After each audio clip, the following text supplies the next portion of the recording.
start first, and I would follow you, but that's okay. I got it wrong. Bad. Listen, thank you everybody for coming. I know this is a difficult day. It's a rough situation. It's tough on all of you and all of us. But I'd like to just take a short few minutes and talk about my brother, tell you a little bit about him, tell you exactly why he was put on this earth. Before I do that, I'd like to acknowledge the family present, my mother, Nancy, Nathan, David's son, Nathan's mom, Sandy, my wife Phyllis, my daughter Brogan.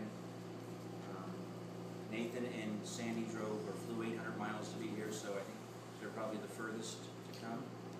Also, my Uncle Bob and Aunt Gail over in the corner, who are members of the community. They live in Buford.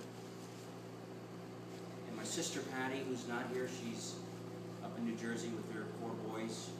She'll see my mom next week. And then my oldest daughter, Brittany, who is a restaurateur, couldn't get the time off. But we'll see her hopefully tomorrow. David was a wonderful son, a challenging husband, a caring father, a great brother, and a terrific friend. But more importantly, he was a nice man with a heart of gold. He truly was a great human being who would be there to help you at any time, and he would not hurt a fly. We're here today because David probably touched you all in some way. I'm going to give you a little story about my brother. He was born May 3rd, 1957, to Steve and Nancy.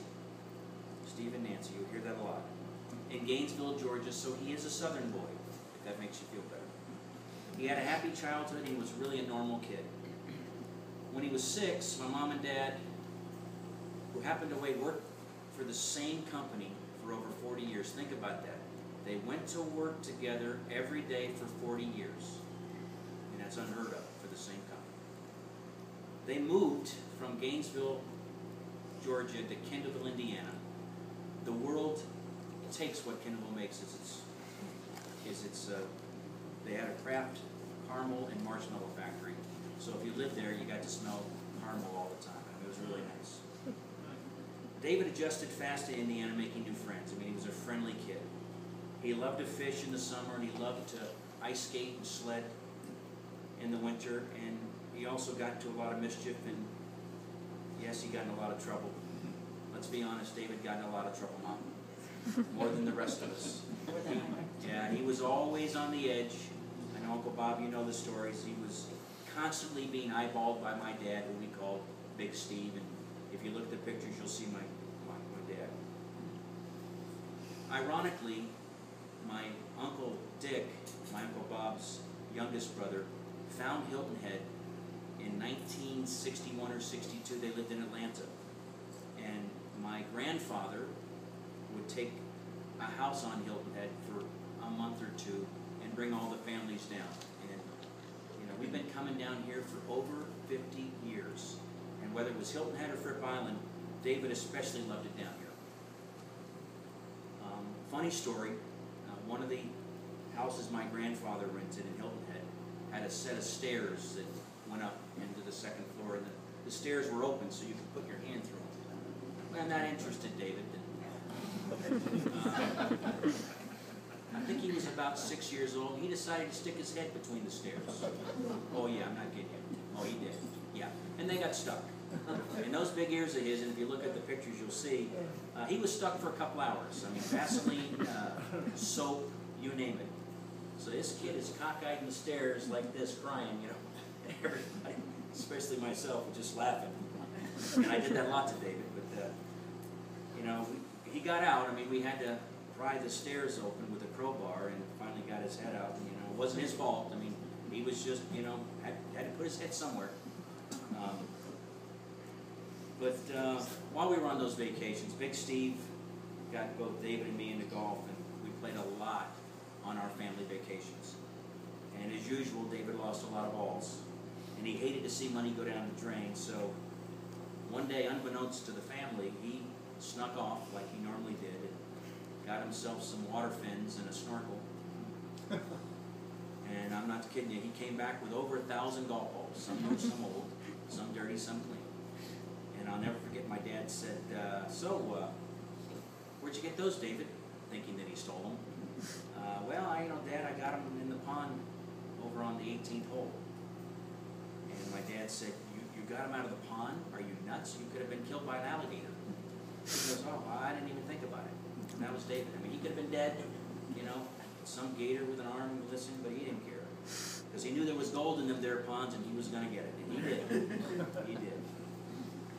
But I'll tell you, when he was 11, he had a life-changing event happen in his life. And one snowy winter's day in February, he and I had a snowball fight. I was a lot bigger than him back then. He hit me in the face with a snowball. I took off after him, and he jumps off of a little teeny concrete wall onto a concrete slab. He's crying like I've knifed him. I'll never forget it. And Nancy opens the door and says, what happened here? I go, I don't know. He fell. And she says, well, get him in here. And I tried to pick him up. He couldn't pick up. So we got him inside, and sure enough, he'd broken his leg in 3 places, compound fractured. His leg was going the other way. And the only thing that saved him was he had on boots up to here.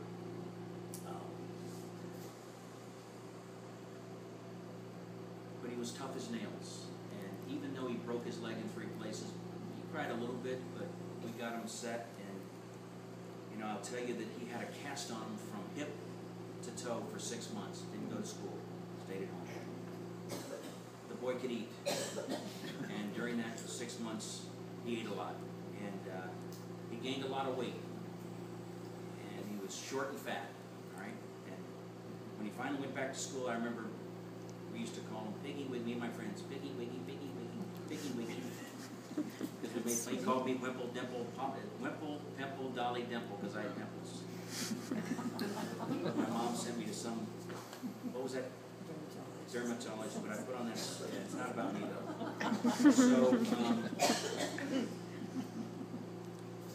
we didn't call him Piggy Wiggy for long, because when he hit 13, something happened. I mean, he started getting taller.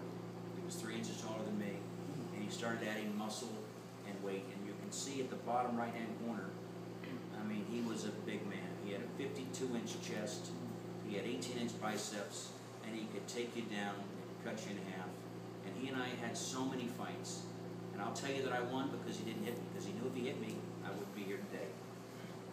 So when he entered 9th grade, which is high school in Indiana, he was strong, mean, and he was lean.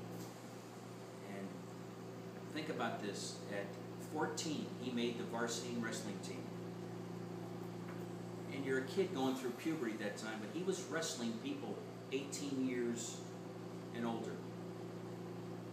He wrestled at the weight of 185.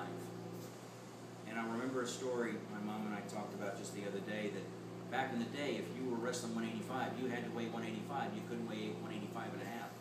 So as he was getting ready for a match late in the afternoon, he asked Mom, called Mom, we had rotary phones back then, for you young guys, kids, and called her at work and said, Mom, can you come to school? I need some gum.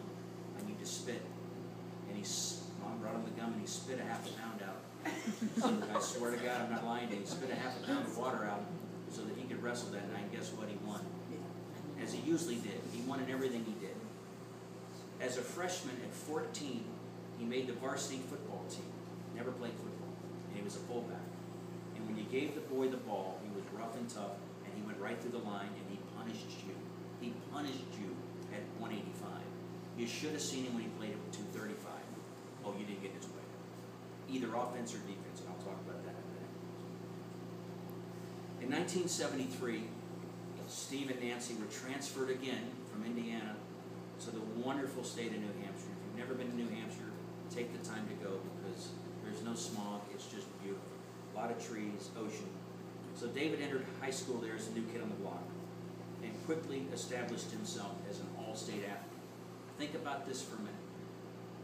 All-state football defensive end, all-state in track, shot put, javelin, and discus. You're all watching the Olympics. He excelled in all 3, and when you look at his upper body, you'll know why. could have gone to college, could have played Division I sport in any of those events. But the Marines called him, and he thought he was doing the right thing, and he enrolled in the Marines.